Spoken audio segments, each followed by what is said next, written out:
La siguiente es una producción de 360podcast.sb. Diana Verónica y Tony, la entrevista se sube todos los días a 360podcast.sb, el primer hub de podcast en El Salvador. O puedes volver a escucharla por Spotify, Google Podcast, Apple Podcast, Amazon Music o TuneIn. Dale clic a la campanita para que recibas la notificación. Este día, en el Corre de la Mañana, le damos la bienvenida a... Bueno, ya estamos en mera conversación con Ruth Eleonora López. Solo aquí le decimos así. Ruth Eleonora. Ruth Eleonora es jefa de Anticorrupción y Justicia de la organización Cristo Sal. Ruth Eleonora, bienvenida, qué gusto verte. Ella ponía un tuit hace un momento, Tony, y decía, después de un año voy a volver a conversar con Diana Verónica y Tony. Pero es que me parece demasiado tiempo. Pero así ha sido. Un año de no estar aquí. El 25 de febrero fue la última vez, del año pasado fue la última vez que estuve con ustedes. Y que grabamos un programa especial con Malcolm Cartagena, experto también en temas electorales, para saber cómo estábamos a horas del proceso electoral. De las elecciones. Ajá, cómo estaba organizado todo, ¿verdad? Bienvenida, Ruth Eleonora. Cuéntele a la gente qué es Cristo Sal, porque, a ver, y lo comentábamos fuera del aire, que ha tomado mucho protagonismo la organización y los profesionales que trabajan en Cristo Sal. Sí, muchísimas gracias. Bueno, gracias por la invitación. Para mí es un placer estar con ustedes y con los oyentes fieles siempre de este programa. Fíjense que Cristo Sal es una fundación, tiene más de 20 años de funcionar en el país y es una organización que tiene distintas áreas. Hay unas áreas que, por ejemplo, son de más reciente creación, como la Anticorrupción y Justicia, que se creó el año pasado, ya por mayo del año pasado, que es el área en la que yo estoy. Pero también hay otras áreas, que es la de Estado de Derecho y está también la de Justicia Transicional y el área de protección. Cristo Sal ha sido tradicionalmente conocida por su trabajo en defensa de los derechos humanos y en el área de protección fundamentalmente, porque ha tenido, por ejemplo, un protagonismo importante en todos los temas de desplazamiento forzado, atención a víctimas, a poblaciones especiales LGTBIQ+, por ejemplo, en las que han tenido todo un desarrollo, es decir, hay una experiencia amplísima de Cristo Sal. Les voy a poner un ejemplo. En el caso de Cristo Sal presentó un amparo por el tema de desplazamiento forzado y de ahí nace la ley, precisamente cuando estamos hablando de las salas de lo constitucional anteriores, ¿verdad? No de esta.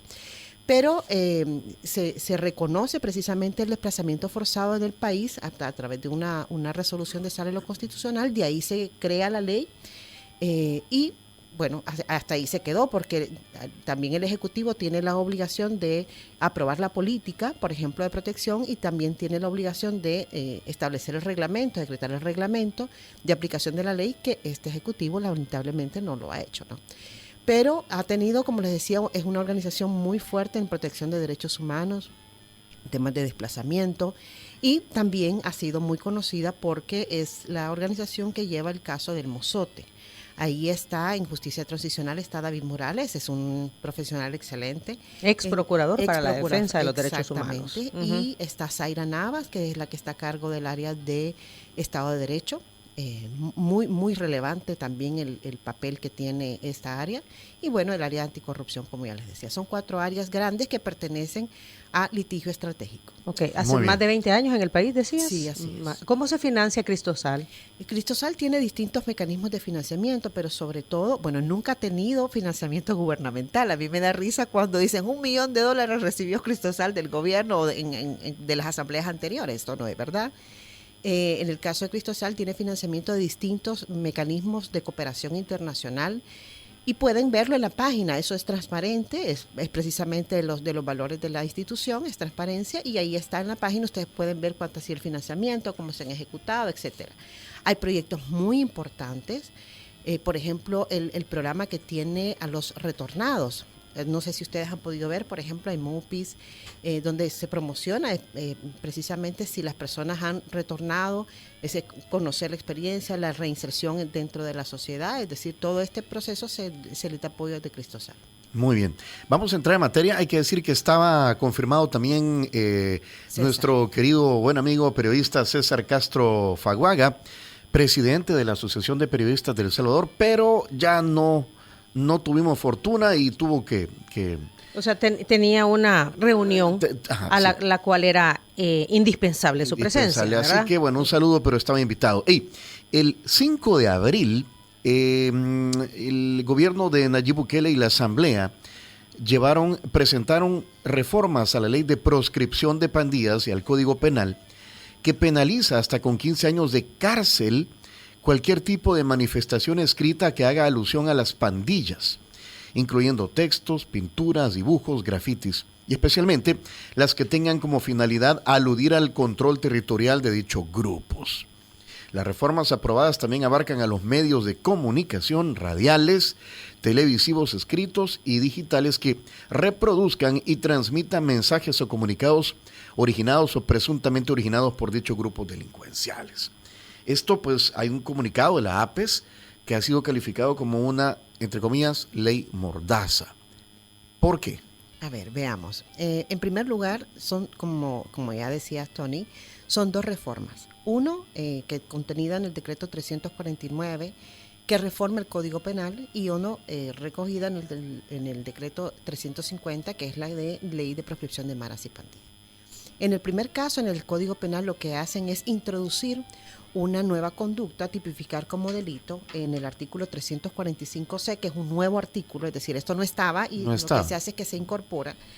Y precisamente lo que dice literalmente el artículo es el que elabore, participar en su elaboración, facilitar o fabricar textos, pinturas, diseños, dibujos, grafitis o cualquier forma de expresión visual en bienes inmuebles o de uso público o privado que explícita o implícitamente transmitan mensajes, señales, denominaciones, propagandas o cualquier tipo de manifestación escrita que haga alusión a las diferentes agrupaciones o asociaciones criminales terroristas de maras o pandillas, y en especial las que tengan por finalidad aludir al control territorial de dichos grupos o transmitir amenazas a la población en general. Será sancionado con penas de prisión de 10 a 15 años. Y después les dice: en igual sanción incurrirá quienes por medio del uso de las tecnologías de la comunicación y la información, medios de comunicación radial, televisivo, escrito, digitales, reproduzcan o transmitan mensajes o comunicados originados o presuntamente originados por dichos grupos delincuenciales que pudieran generar zozobra o pánico en general. Vamos a analizar primero esta reforma y después nos vamos a meter en la siguiente. En primer lugar, la redacción es muy mala. Es decir, y por eso es que ha provocado que algunos diputados tengan una interpretación, después las autoridades tengan otras, etcétera, ¿no? Okay. Hemos escuchado al fiscal general de la República diciendo de que es criticar, señalar a los funcionarios, incluso puede ser, dice que ilegal, algo que el fiscal todavía tendría que aclarar bajo qué concepto es ilegal y por qué es ilegal cuestionar una política de seguridad, por ejemplo, o el actuar de unos funcionarios.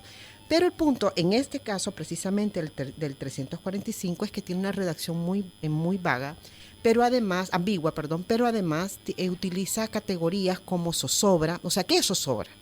Lo que puede significar una zozobra para Diana puede no significar zozobra para mí, no puede no significar zozobra para Tony. Es decir, es un concepto realmente bien indeterminado. Yo les ponía el ejemplo el otro día a unos periodistas que me preguntaban. Yo les decía, puede ser que ustedes pongan una noticia y entonces el día de mañana crean el hashtag zozobra SB, angustia SB, y bueno, ya la noticia generó zozobra y angustia, ¿no? O sea, a estos temas tan ridículos se puede llegar precisamente porque nosotros no tenemos un Estado de Derecho.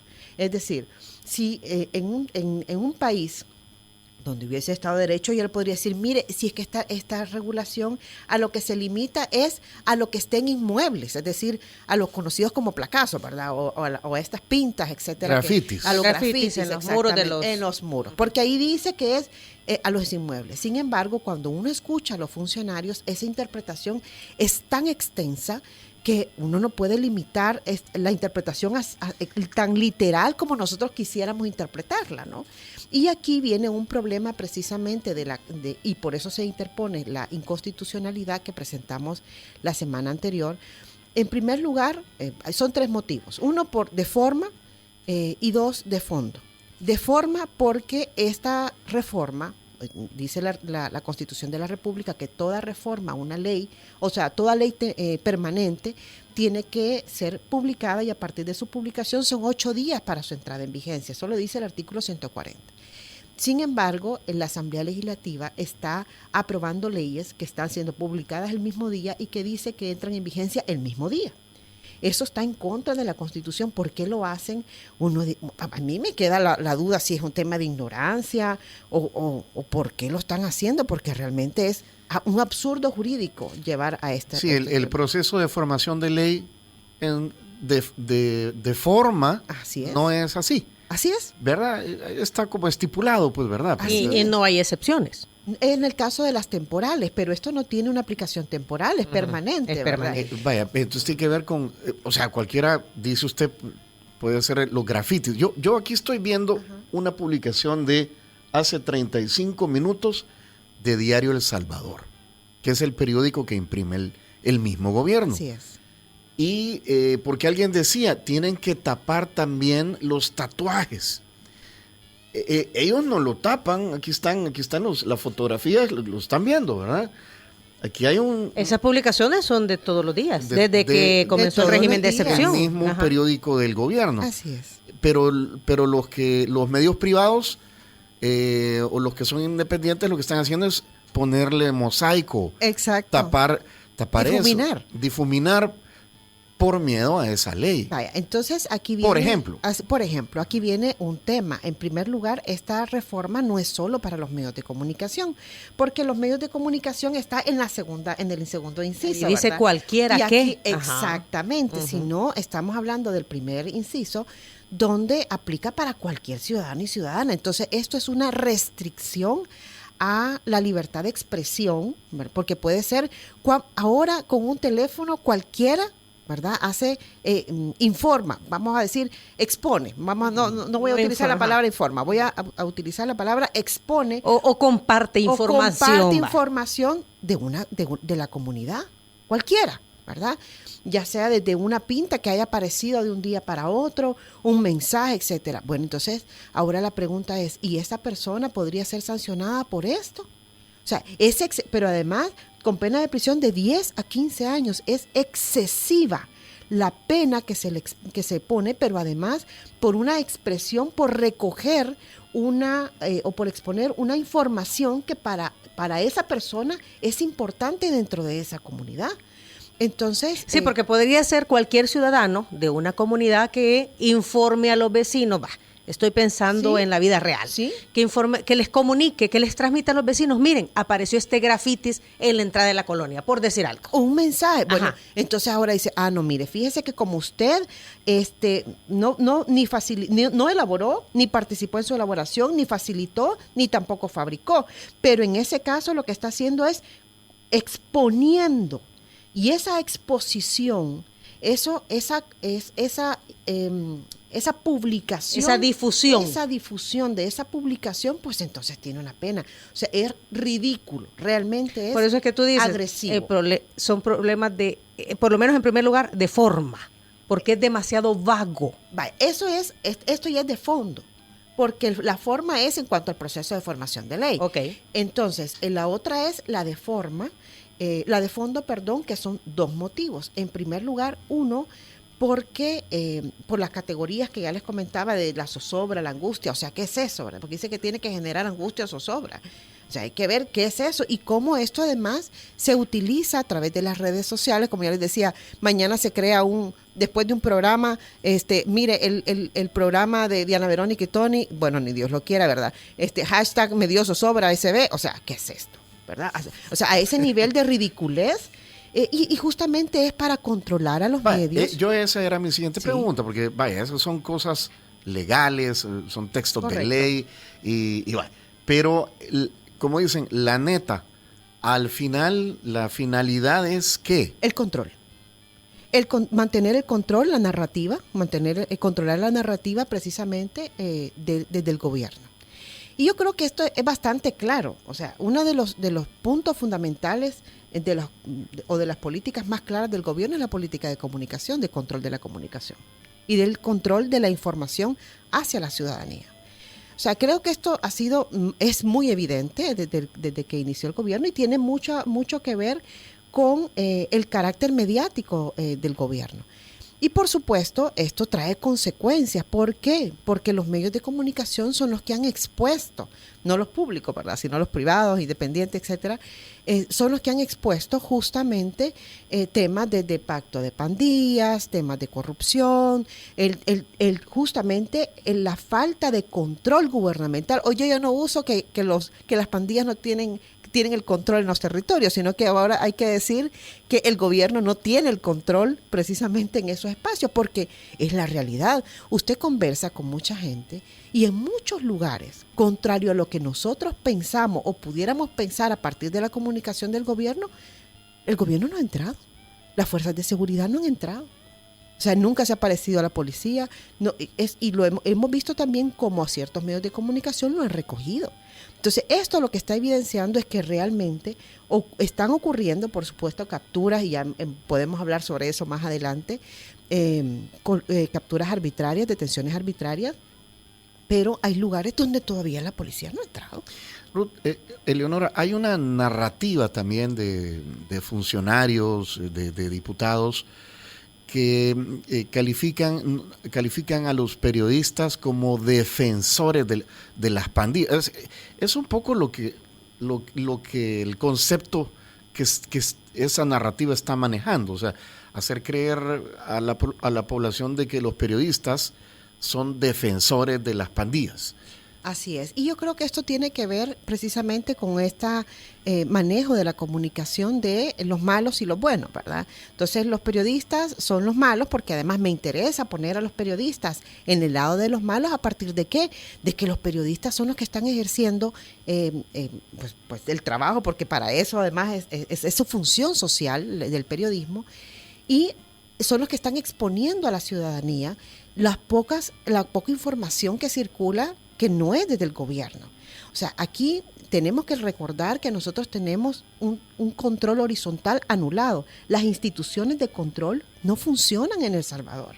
Es decir, hay una Corte Suprema de Justicia cooptada, una Fiscalía cooptada. O sea, usted ve, y justamente lo que conversamos, o sea, ¿y a dónde va a ir la gente? ¿Y qué es lo que tienen que hacer? ¿Y quién protege a la ciudadanía? O sea, ¿quién le da una respuesta a la ciudadanía frente a un Estado agresor, por ejemplo? Entonces, cuando hay cooptación, el control horizontal está anulado, aniquilado, porque no hay quien controle las actuaciones irregulares del Ejecutivo. Entonces, el control vertical, que es el que se ejerce por la ciudadanía, quienes más herramientas dan de información son los medios de comunicación. Entonces, claro, si ya tenemos aniquilado el control horizontal, pues también hay que aniquilar el control vertical, que es el de la ciudadanía. Y eso es un tema muy riesgoso, porque lo que están al final anulando son los derechos de la gente. ¿De qué estamos hablando? Bueno, vamos a poner un caso concreto. El tema de la libertad de expresión, y de la libertad de expresión se deriva la libertad de información, por ejemplo, el derecho al acceso a la información, etc. Resulta que si yo como ciudadana no tengo información de calidad, porque solo tengo además una información unidireccional, sesgada y además unidireccional, porque el gobierno no me permite preguntarle. Es decir, tengo cerrado, por ejemplo, el derecho al acceso a la información pública a partir de todas las reservas que se han instalado. Entonces, ¿cómo yo ciudadano establezco control sobre las actuaciones del Ejecutivo? Aquí se manejan cifras todos los días, vamos de 1,000 en 1,000, ¿verdad? Un día 14,000, otro día 15,000 detenidos, por ejemplo. Y resulta que en medio de todo esto uno dice, ¿y realmente serán 17,000? ¿Serán 16,000? Yo no lo sé. O sea, uno lo sabe por Twitter. Pero información pública, demostrable, no hay. O sea, no hay un contraste, por ejemplo. Ser un montón porque van a construir, ya no les caben, quieren construir nuevas cárceles. No, seguramente son un montón y a lo mejor no son 17,000 y son más. O sea, el tema es que usted no tiene cómo comprobar la información. Este es mi punto. Tú dices que no existe no se puede corroborar la información que dan las organizaciones, las instituciones oficiales. Exactamente. Y entonces ahí se está anulando el derecho de los ciudadanos a saber, a tener información además de calidad. Y si además de eso lo que se pretende es restringir el derecho de los ciudadanos a saber, a partir de que se quiere limitar el ejercicio periodístico, y se limita de diferentes formas. Yo quiero aclarar algo. O sea, esa limitación que hay sobre el ejercicio del periodismo no solo tiene que ver con estas reformas, tiene que ver también con la estigmatización, justamente por el comentario que hacía Tony, de la labor periodística. Es decir, es como si todos los periodistas defendieran a los pandilleros porque están exponiendo, por ejemplo, los abusos que hay en las capturas. O sea, no es un secreto, ya ha sido expuesto por medios, por periodistas, que se están cumpliendo cuotas en las capturas. Incluso han llegado ha circulado en redes sociales que en algunos casos incluso se les pone cuotas a los miembros de la PNC, por ejemplo, para poder tener su licencia. ¿Pero quién corrobora esta información? Exactamente, porque no hay cómo comprobar, y ese es uno de los grandes problemas, porque la información pública está cerrada, a partir incluso la de los mismos procesos. Estos procesos que se están llevando a cabo en estos momentos y que están llevando a los tribunales a las personas que han sido capturadas, de las que no dudo, o sea, no tengo la menor duda de que hay muchísimos pandilleros y personas vinculadas con crimen organizado y que le han causado muchísimo daño a este país y a la ciudadanía en general. Pero lo cierto es que no hay cómo contrastar, por ejemplo, si estas personas que fueron detenidas, todas son realmente responsables de los delitos que se les atribuyen, o cuáles son los delitos que se les atribuyen. Hace unos días conocía yo, nosotros tenemos una plataforma abierta en Cristosal y hay más de 125 casos que han sido, más de 130 casos que han sido expuestos en la plataforma. Y insisto, Cristosal no es la única institución que tiene su plataforma abierta para recoger denuncias por detenciones arbitrarias.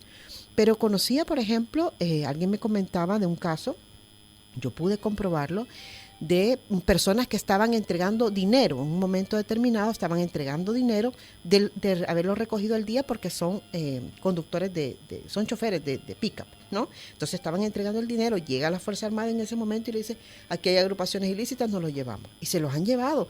O sea, gente que son trabajadores. O sea, el contexto en el cual se produce una captura y que además después la gente tiene, no estamos hablando aquí de que se presume la inocencia, sino que se presume la culpabilidad, se llevan a la gente y después la gente tiene que andar dando vueltas para poder comprobar que son trabajadores, que son amas de casa, que tienen hijos a su cargo, que nunca han estado vinculados a pandillas. Incluso, Diana, aquellas personas que han cometido delitos, que fueron capturados, que fueron procesados, que fueron condenados, que cumplieron con su condena, hay personas que han sido recapturadas y tienen una vida nueva. Y esto realmente trae un problema social, porque estas personas, el fin de una pena es lograr que esta persona vuelva a la sociedad, o sea, se regenere. La rehabilitación y la reincorporación a la sociedad. Y entonces, ¿de qué estamos hablando? Cuando esta misma gente ha sido capturada nuevamente por tener tatuajes, por ejemplo, por tener tatuajes alusivos a pandillas, hay gente que no tiene los medios económicos. O por tener procesos pendientes, porque de repente... Pero ese es el de procesos pendientes, todavía usted puede decir, bueno, hay un proceso pendiente. Exacto. Pero en el caso de personas que ya cumplieron con su condena, que tienen lo que se conoce como la carta de libertad, es decir, ya cumplió con su condena, tienen hijos, familia, una vida nueva, etcétera, y han sido capturados nuevamente y llevados. ¿Y tú tienes algún caso sobre esto? De una persona que haya cumplido su condena, ¿verdad? Por agrupaciones ilícitas. Por supuesto. ¿Verdad? Y que ha sido recapturada solo porque mantiene tatuajes en su cuerpo, por ejemplo. Claro, que es lo que le comentaba. O sea, estos casos nosotros los conocemos a través del sistema de denuncia y realmente, y como eso hay varios, es decir, no es uno. Son varias personas o personas que fueron deportadas, por ejemplo. En algunos casos pareciera que hay patrones, en algunos casos pareciera que para cumplir la cuota, claro, es más fácil ir a buscar a la gente que ya está identificada a partir de registros de deportación, por ejemplo. Pero uno analiza ese con el contraste de aquellas personas, por ejemplo, que no han sido extraditadas y que han sido requeridas por un gobierno extranjero y no han sido extraditados, uno dice, bueno, ¿y cuál es el discurso? O sea, ¿en dónde estamos? ¿Cuál es el piso de esto? Pero volviendo al tema de la reforma, cuando es tan ambigua, insisto, y además hay tanto que decir sobre este tema que afecta a la ciudadanía, porque todo esto tiene un impacto directo sobre los ciudadanos. Los ciudadanos, si de algo tenemos que estar debidamente informados de temas de transparencia, de temas de delincuencia, si esto ha sido el dolor, ¿verdad?, de la población. Ruth, Eleonora, antes de entrarle al nuevo inciso que le pusieron al Código Penal, y escuchándola, cualquiera que la está oyendo puede tal vez comprar un poco el discurso, la narrativa gubernamental o de los diputados que dicen, es que las organizaciones sociales están defendiendo a los pandilleros también. Es que los derechos humanos son para los humanos y no humanos derechos y no para... y estos ya son pandilleros. Y llama la atención también que hay un apoyo mayoritario a nivel de encuestas al régimen de excepción, que mucha gente está apoyando esto porque han sentido que algún alivio en sus comunidades. Entonces, ¿será que la gente estas cosas de leyes o derechos no los entiende o están dispuestos a ceder libertades, que estamos dispuestos a entregar parte de nuestra libertad a cambio de seguridad? Están dispuestos, por supuesto. Y por eso se aprueba todo Aquí esto. hay varias cosas que decir. En primer lugar, fíjense que de lo que yo he conversado en este momento, en ningún momento he enarbolado ninguna bandera de defensa contra los pandilleros, porque además, insisto, o sea, las pandillas han causado un dolor, mucho derrame de sangre de los salvadoreños, de buenos salvadoreños por temas de renta, por ejemplo. O sea, el tema de las extorsiones lo ha sufrido muy buena parte de la ciudadanía. O sea, hemos visto crímenes horribles cometidos por las pandillas. Y quien tenga responsabilidad tiene que pagarlo. Es decir, tiene que asumir frente al sistema de justicia esa responsabilidad y cumplir con su condena. Pero ese no es el punto. El punto en este caso es que se están cometiendo violaciones y no solo sobre los pandilleros, más allá de las consideraciones personales y también sociales que puede haber sobre esto, porque yo he escuchado a gente, mira, métalos todos a una cárcel y póngale fuego. Eso, yo no sé de ustedes, pero eso circula en redes, uno lo escucha incluso en comentarios de la gente, porque la gente está cansada, ¿sí? Y insisto, hay mucho dolor causado por las pandillas. Pero más allá de esto, hay personas que están siendo detenidas, hay personas que están siendo capturadas de manera arbitraria, llevadas, mezcladas, vamos a decirlo así en términos bien simples para poderlo expresar de una mejor manera, mezcladas con pandilleros, con personas, con criminales y personas. Aquí tenemos el caso, que ya le comentaba, de casos de personas que han cumplido con su condena, vuelven otra vez al sistema. O sea, a ese sistema que también, del que ya salieron porque han cumplido con su condena. Pero además, jóvenes, gente que no tiene nada que ver. Mire, es bien doloroso leer los textos, las narraciones de las personas que cuentan cómo fueron capturados en su vivienda o cómo sus familiares fueron capturados en su vivienda porque habían salido a comprar, porque habían ido a buscar algo, etcétera. Es simplemente porque viven en una colonia con estigmatizada. Caliente. Estigmatizada, exactamente. O sea, esas capturas no las vemos en Santa Elena, perdón. O sea, hay que hablar lo que es, ¿no? Entonces, es muy doloroso. Ayer conversábamos con 2 diputados de Nuevas Ideas y precisamente hicimos esa pregunta, Ruth de Leonora, porque aquí se ha estigmatizado que si viviesen en zonas de escasos recursos económicos o de familias de escasos recursos económicos tenés que andar en grupos irregulares.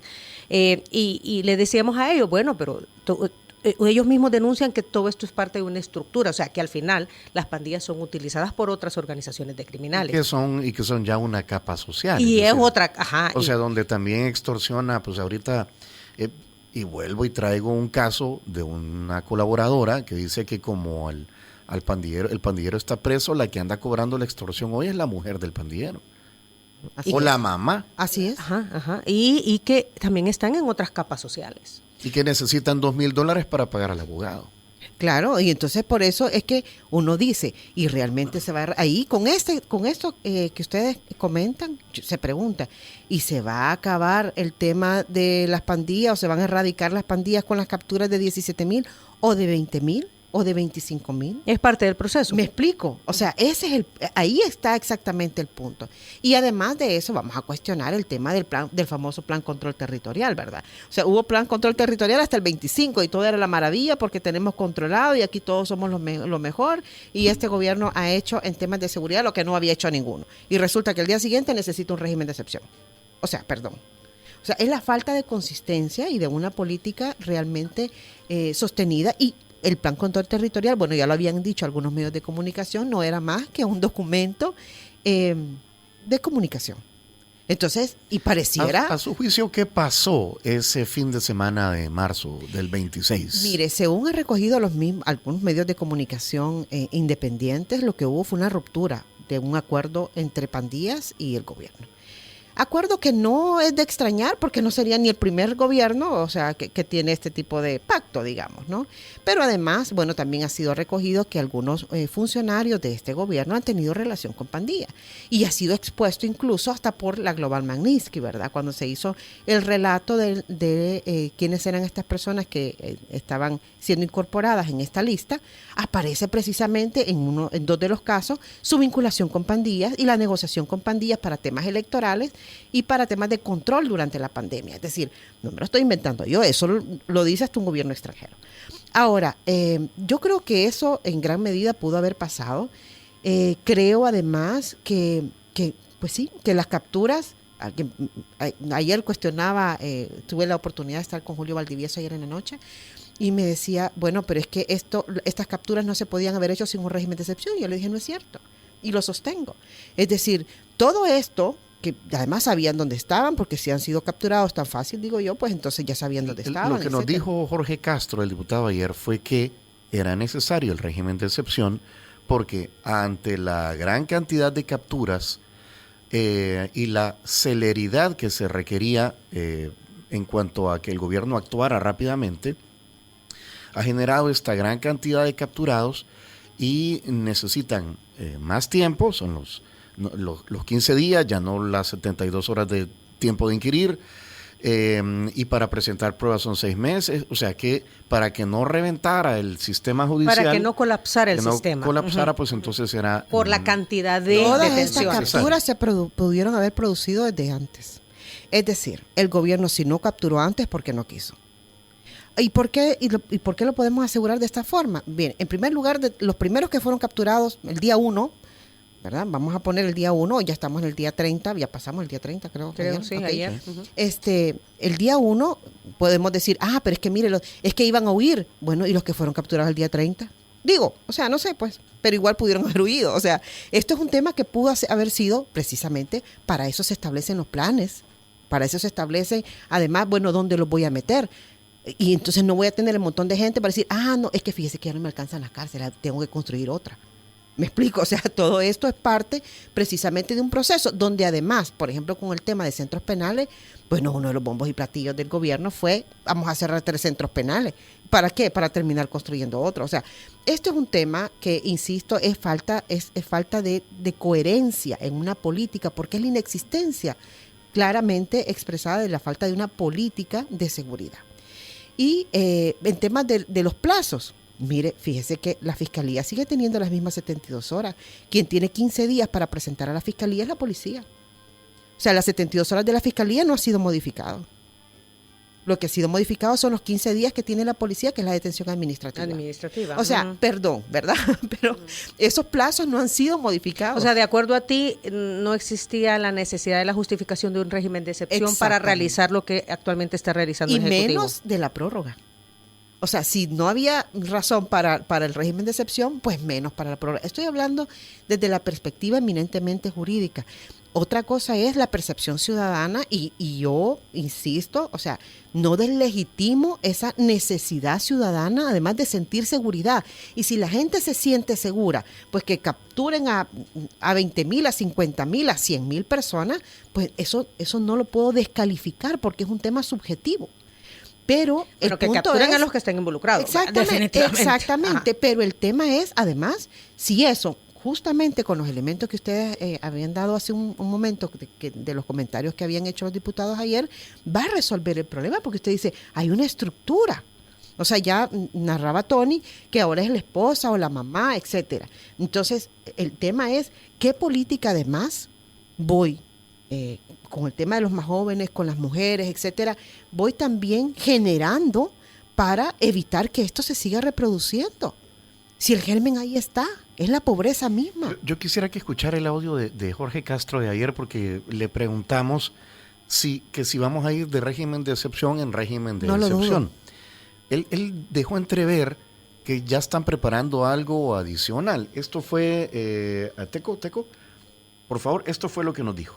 Vamos entonces de régimen de excepción en régimen de excepción hasta que, ¿qué tiene que cambiar? Haremos lo necesario, ¿verdad, Walter? Efectivamente. Para proteger la vida del pueblo salvadoreño. Así de sencillo. Si es necesario, lo vamos a hacer. ¿Cuánto tiempo lo permite la Constitución prolongar el régimen de excepción?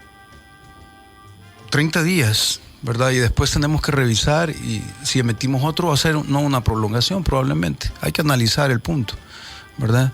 Pero vamos a hacer lo necesario, vamos a hacer precisamente lo que jamás se había hecho, porque este es un momento histórico para El Salvador. Y toda la gente que va en contra de este momento histórico debería entender que aquí el pueblo es el primer valor que tenemos. Dejó entrever que están pensando en otras cosas. Como el diputado no sabe, le voy a contar. Nuevos proyectos. Fíjese que según la inconstitucionalidad, la 21-2020, pueden haber tantos regímenes de excepción, eso sí, tienen que ser aprobados cada 30 días. ¿No? Antes se consideraba, a partir del artículo 30 de la Constitución, que solo podía ser 30 días y extenderse por un nuevo 30 días más. O sea, al final 2 meses. La interpretación constitucional de la 21-2020 dijo no. O sea, pueden haber más de acuerdo a la situación y justamente era por el tema de la pandemia. El problema es la justificación. El problema es cómo se sustenta, cuál es el argumento para sustentar ese régimen de excepción. Y un régimen de excepción tiene diferentes elementos que hay que tener en cuenta. O en primer lugar, la proporcionalidad. Es decir, la suspensión de derechos no es para los delincuentes. La suspensión de derechos es para todos los ciudadanos y ciudadanas de este país. O sea, aquí estamos hablando de la suspensión del artículo 7, estamos hablando de la suspensión del artículo 2, inciso segundo, del 3, inciso segundo, del 24, o sea, de las intervenciones telefónicas, por ejemplo, de cualquier ciudadano, cuando ya tenían una herramienta como la de los agentes digitales encubiertos, que permite precisamente a la Fiscalía, sin autorización judicial, intervenir, intervenir, porque al final es una intervención cuando usted se irrumpe en una comunicación entre dos sujetos, o sea, hace pasar por otro, pues entonces lo que hace es irrumpir en esa comunicación, ¿no? Ahora, por eso le digo, o sea, aquí pueden haber tantos regímenes de excepción y no lo dudo. El tema también es convertir la excepcionalidad en el régimen ordinario. Y voy a insistir, aquí quienes están sufriendo más son aquellas personas que son capturadas sin ninguna garantía y donde además son personas inocentes. O sea, esto no es un caso el que le llegaba a Cristosal. O sea, habría que ver, por ejemplo, en el caso de la Procuraduría, cuántos casos tiene, en el caso de Cristosal, también está la Organización de los Pasionistas, está también FESPAD, que están recogiendo casos de vulneración de derechos. Y yo advierto, aquí se está generando otro problema, porque estas personas que son capturadas son estigmatizadas. Mire, hay situaciones tan complejas. Yo soy docente de derecho, y le voy a poner un caso. Imagínense la captura de un padre o de una madre de un estudiante de ciencias jurídicas. Por cosas como estas que he narrado, que no tienen nada que ver con su pertenencia a vínculos o su pertenencia o vínculos con grupos criminales. O sea, el estigma que queda para esa persona, para ese joven, donde además está en una comunidad donde además toda la gente es así como, bueno, si lo capturaron por algo ha de ser, ¿verdad? Y realmente eso agrava la situación familiar. Y esto tiene que ver con los gastos no solo de abogados, tiene que ver con pérdidas de trabajo. Sí, ¿quién te repone tu prestigio? Nadie. Ajá, ese es el punto. O sea, aquí estamos jugando con el honor de la gente después de que ha sido expuesta en redes sociales por la misma policía o por la misma Fuerza Armada.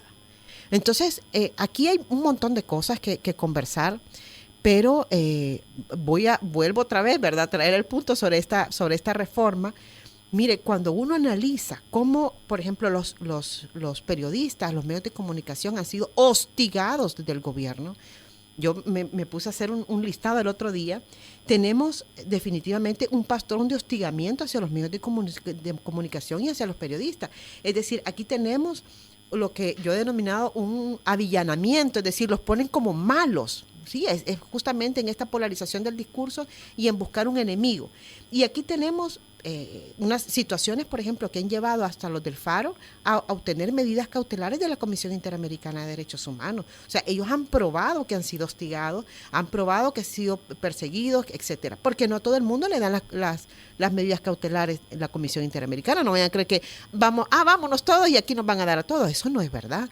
En el caso de El Salvador, por ejemplo, medidas cautelares a salvadoreños el año pasado fue al Faro y a Berta María de León. Y estoy segura que no solo ellos la han solicitado. Pero además, por ejemplo, desde que asume la Asamblea Legislativa, en un año, esto que voy a narrar es un pedacito, ¿no? Se modificó la ley de imprenta y el discurso fue justamente de que entonces los medios escritos tenían que pagar impuestos como si no lo hubiesen pagado antes. Esta era una exención que había para la importación de papel, pero no porque no tuvieran impuestos sobre las ganancias, etcétera, ¿no? Otros impuestos. Pero además, por ejemplo, el 2 de junio, el presidente de la República pronunció un discurso y anunciaba el comienzo de la batalla del pueblo contra el aparato ideológico, refiriéndose a las organizaciones de la sociedad civil y a los medios como un enemigo interno. O sea, esto es grave realmente en cuanto a esa polarización del discurso y a colocar a los medios de comunicación en el lado independiente, insisto, en el lado malo, porque hoy otra parte es el control que tiene el gobierno desde el CONAP, por ejemplo, de los medios que están administrando, que no son pocos, que es todo, por ejemplo, el Grupo Radial Samix, etcétera. Lo otro, el 6 de junio, el ministro de Justicia y Seguridad Pública, Villatoro, confirmó en una entrevista radial que se estaban investigando y monitoreando a muchos periodistas y alegó que había una cobertura irresponsable del crimen. Después de esto fue que se supo que durante ese periodo habían sido intervenidos los teléfonos con Pegasus de los periodistas. Pero tenemos también el 21 de junio, donde el ministro Villatoro acusaba a los medios de comunicación independientes de causar zozobra. Y aquí ya voy subrayando esa palabra porque es la que aparece. Está ligada con... Exactamente, con esta reforma que se hicieron. Y además de engañar a las personas y pidió a los ciudadanos que se informaran a través de medios estatales. O sea, en Nicaragua, por ejemplo, se ha perdido la cobertura independiente, casi todos los medios independientes están ya no hay funcionando, no hay exactamente, ya no hay periódicos, están funcionando desde el exterior a través de medios digitales. O sea, pero esto, o sea, donde se le dice, mire, ¿sabe qué? Infórmese por los medios oficiales porque solo nosotros, es la narrativa de que solo nosotros tenemos la verdad. El 6 de julio, se produce todo este fenómeno de que no se le da permisos por la Dirección General de Migración y Extranjería a 2 periodistas extranjeros de trabajo vinculados con el Faro, ¿no? Además, ha habido altos funcionarios de Casa Presidencial exponiendo y pidiendo acciones contra periodistas que critican al gobierno. Podemos ver cómo algunos periodistas les han sido arrebatados cámaras, han sido agredidos. Este es el caso de Beltrán Luna, por ejemplo, del Diario de Hoy, que fue agredido, que puso su denuncia, etcétera. Pero además de eso, ya últimamente igual hemos tenido este discurso que ha dado el fiscal diciendo que bueno que es ilegal criticarlos y hacer señalamientos sobre el tema de la política de seguridad, ¿no? Además, si contamos con temas de censura, por ejemplo, donde ha sido restringida la información, donde además tenemos una limitación al derecho al acceso a la información que o sea, los periodistas están siendo afectados, pero insisto, la ciudadanía más todavía. Y además de esto, pues por último tenemos el control de la pauta, ¿no? O sea, de cómo se regula la pauta, eso es un mecanismo de presión hacia los medios de comunicación y, por supuesto, hacia la libertad de prensa. Estás hablando de la pauta publicitaria. Así es. Ok, bueno, entonces, Cristosal ha presentó una, ¿qué? Inconstitucionalidad. ¿Y en qué sentido va la reforma? Bueno, ¿O la inconstitucionalidad? Lleva, como ya les comentaba, 3 motivos. El primero es el que ya habíamos hecho el análisis de forma en cuanto a que se vulnera el artículo 140 de la Constitución porque entra en vigencia el mismo día de la publicación, cuando tiene que ser 8 días después. Y los otros 2 que son de fondo, uno por un excesivo control sobre la libertad de expresión y todo lo que se deriva de la libertad de expresión, la libertad de información, el acceso a la información pública, a partir de esta generalización que se hace, porque, insisto, no es solo para los medios de comunicación, sino para cualquier ciudadano, de puntos que son necesarios conocer para la ciudadanía. Y el otro es por el uso de términos jurídicos que son indeterminados como la zozobra, la angustia, o sea, es decir, ¿qué es eso? ¿Cuáles son los parámetros para establecer qué es la zozobra, qué es la angustia? Y especialmente cuando uno ve en esto que acabo de narrar, de todas estas situaciones que se han presentado, donde la zozobra aparece como una palabra predilecta, ¿no? Del manejo del discurso gubernamental, de todo aquello que sale del control de su comunicación. Voy a leer este comentario de Ana Verónica, de Carlos Aguirre. Dice, buenos días. En esta entrevista solo quejas y cero soluciones. Dice, para esta señora sería mejor no hacer nada. Por favor, Diana y Tony, no sigan o apoyen esta postura. Carlos, si buscamos la libertad de expresión y buscar la verdad y la objetividad, vamos a tratar de escuchar a todas las partes. Ayer estuvo ayer estuvieron 2 representantes del gobierno y dijeron su postura sobre la situación del país.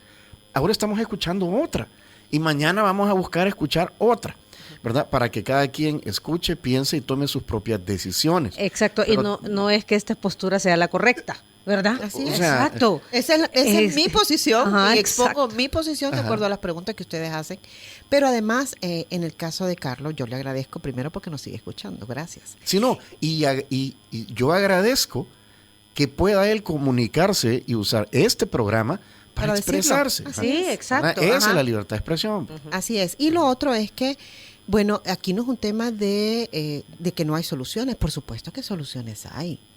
O sea, por supuesto que soluciones hay. En primer lugar, yo voy a reivindicar el mismo plan de control territorial que tan bonito, ¿verdad? Supuestamente era, porque nunca lo conocimos, pero en sus diferentes fases, etcétera. Insisto, ya me acuerdo del tema de los cierres de los centros penales, que entonces además iba a haber toda una política precisamente de reinserción y de trabajo social. Ahí cuántas imágenes, vayan a las publicaciones de la Dirección General de Centros Penales, cuántas publicaciones había del trabajo de los internos, etcétera. ¿Cómo y se hoy llama? Yo Cambio, del programa Yo Cambio. El Yo Cambio es anterior. Y ahora se llama... No a saber cómo, pero es lo mismo, exacto. Es eso. Capacitar para reinsertar. Exactamente. Y de ahora resulta que todos los que están en las cárceles son criminales, etcétera. Ve que ese contraste del discurso es importante. La pregunta que yo estoy esperando hacerle a algún funcionario de seguridad pública es, ¿qué sucedió ¿Qué sucedió para que ocurrieran para que los pandilleros subieran el volumen de los asesinatos de ese 26 de marzo y la política del gobierno cambiara? Y estemos en régimen de excepción. Esa es la pregunta que hay que hacernos, Carlos. ¿Qué pasó para que las cosas cambiaran o para que ese equilibrio que había pues ya no existiera? Esta demanda de inconstitucionalidad no tiene fecha, ¿verdad? De límite para que respondan. No tiene fecha, y lo más probable es que tampoco vaya a ser admitida y tampoco vaya a ser respondida, es decir, vaya a tener una admisión y un trámite. ¿Pero usted la presenta por deporte? Mire, fíjese que en primer lugar es necesario exponer justamente los temas, o sea, a partir están ejerciendo su derecho exactamente, ese es el derecho de todos los ciudadanos y ciudadanas de este país de acudir ante la Sala Constitucional. No hay que ser abogado para eso, de presentar una inconstitucionalidad, pero además también probemos el sistema, pero además cuando el sistema no funciona, entonces nos iríamos a otras instancias. Ya el presidente de la República se ha quejado, ¿verdad?, de que, ahí no me he quejado yo, fíjense, se ha quejado el presidente de la República de las instancias internacionales y de las organizaciones internacionales y del sistema de protección interamericano de los señalamientos que ha hecho sobre el gobierno de El Salvador. O sea, y aquí, pues sí, mire, pues sí, yo no tengo la culpa, ¿verdad?, de que las cosas no se hagan todo lo bien que debieran hacer. Yo creo que la exigencia ciudadana debiera ser precisamente esa, que las cosas se hagan como deben hacerse, con transparencia, con información debida, adecuada, o sea, perdón, ¿verdad?, pero la información adecuada no es un tuit. Dice José Gómez, ¿y quién es el Faro? Un panfleto de los corruptos, de los mismos de siempre. Yo, José, te recuerdo que los casos de corrupción que se han conocido en este país se publicaron ahí. Fíjese que no los conociéramos, los casos de corrupción, si no se hubieran publicado ahí. Fíjese que yo hace unos días me puse a revisar, a hacer toda una revisión, hice un hilo en Twitter sobre, me faltaron notas, ¿no? Pero era una cantidad de notas de El Faro sobre el gobierno de Saca, sobre el gobierno de Funes, sobre el gobierno de Sánchez Serén, etcétera. Realmente, Bukele le daba las gracias al Faro, ¿verdad? Precisamente porque eran las notas que sacaba el Faro las que servían de insumo para hablar de las CICIES y que basta de corrupción y todo eso. Eso tiene por origen los medios independientes. Aquí estamos hablando de Faro y más recientemente de también revistas como Gato Encerrado, como Factum, que hacen periodismo de investigación y que es muy importante para la ciudadanía. O sea, bueno, mire, no se enoje con el Mensajero, enójese con el que, pues sí que comete los actos de corrupción, ¿no? Exacto. Bueno, y aquí está diciendo también. Bueno, saludos a todos. La verdad que gracias por estar pendiente de esta entrevista y de lo que hacemos aquí. Aquí no hay ninguna agenda, señores, ¿verdad? Aquí ya lo decía Tony. Igual la agenda de Diana Verónica y Antonio me pone aquí. Ajá. Es contra el gobierno, yo los veo todos los días en sus programas. Qué raro, ¿verdad? No, y gracias, Herbert, gracias, pero no. No, aquí no tenemos... No, mira, bueno, ya hemos visto pasar de ¿cuántos años? 30 años de ejercer el periodismo. Y gobiernos van y gobiernos vienen. Entonces, la verdad es que, pues sí. Y aquí vienen todos los que aceptan quieren, nuestras invitaciones a entrevista. La verdad que aquí vienen y les preguntamos y tienen toda la libertad de exponer su punto de vista, ¿verdad? Y como ya lo decíamos también, al final usted saque sus propias conclusiones, ¿verdad? No lo que dice aquí cada uno de los entrevistados que viene es la verdad. Es su posición, es su punto de vista, ¿verdad? Pero al final usted decida y saque sus propias conclusiones. Y lo que sí hay que cuidar es este ejercicio de poder preguntar y que la gente venga y exprese sus opiniones. Porque si eso ya no ocurre, pues entonces está fregado. Me gusta la charla de hoy, dice Juan José desde Atlanta. Saludos a Juan José, saludos y gracias. Muy bien, son las 9:03. ¿Ya no abordamos el inciso C nuevo, sí? No, ese es el 300, el que estábamos conversando ahorita es el 345C. Okay. El que faltó por abordar es el de la reforma que se hizo donde se declara ilegal en la ley de proscripción de maras y pandillas, se declara ilegal justamente, otra vez, ¿verdad? Y ahí sí es una reforma directamente dirigida a los medios de comunicación, porque dice, se declaran ilegales los textos, pinturas, diseños, dibujos, grafitis o cualquier forma de expresión visual plasmada en propiedad pública o privada que explícita o implícitamente transmitan mensajes relacionados a las diferentes agrupaciones o asociaciones criminales a las que se refiere el presente artículo. Y en especial, dice, a los que tengan como finalidades aludir al control territorial de dichos grupos o transmitir amenazas a la población en general. Y dice además que de igual manera queda prohibido a los medios de comunicación radial, televisivo, escrito, digitales, la reproducción o transmisión a la población en general de mensajes o comunicados originados o presuntamente originados por dichos grupos delincuenciales que pudieran generar otra vez zozobra y pánico en la población. Muy bien. Hasta ahí llegamos, nos acabó el tiempo. Recuerden, si ustedes quieren volver a escuchar esta entrevista, pueden hacerlo a través de 360 Podcast, el primer hub de podcast salvadoreños. www.360podcast.sb. También síganos en las redes sociales y dele clic a la campanita para que reciba la notificación una vez la entrevista esté arriba. Diana Verónica y Tony, la entrevista se sube todos los días a 360podcast.sb, el primer hub de podcast en El Salvador. O puedes volver a escucharla por Spotify, Google Podcast, Apple Podcast, Amazon Music o TuneIn.